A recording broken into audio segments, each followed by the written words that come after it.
Pharmacists and pharmacy students around the state are preparing for the upcoming rush in immunizations. Spectrum News 1 reporter Zyneria Bird spoke with pharmacy students who are training to give out flu vaccines this year.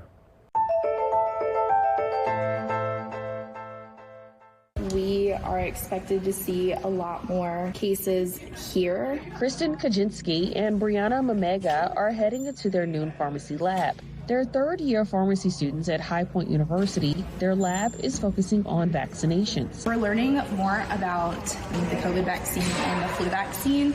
So learning about counseling points, proper hand hygiene, things that you can do to prevent the disease, as well as getting your vaccine. And preparing for the upcoming flu season. Kaczynski got into pharmacy following the footsteps of her older cousin. Being in medicine, just giving back to the community and helping them, and I think that's what drew me really to pharmacy. And Mamega has similar goals. Being able to help the community out in ways that they might not be able to get the vaccines is why I do this. Their professor rolls up her sleeve to help the duo sharpen up their skills. So we practice almost every week doing vial transfers and drawing up syringes, which will help them when they start giving flu shots out in the community. Doctors say we've seen some pretty mild flu seasons over the last couple of years due to people following COVID restrictions. But since those restrictions have relaxed, there is some worry that this year could see a rebound. It's been a quick spike in cases,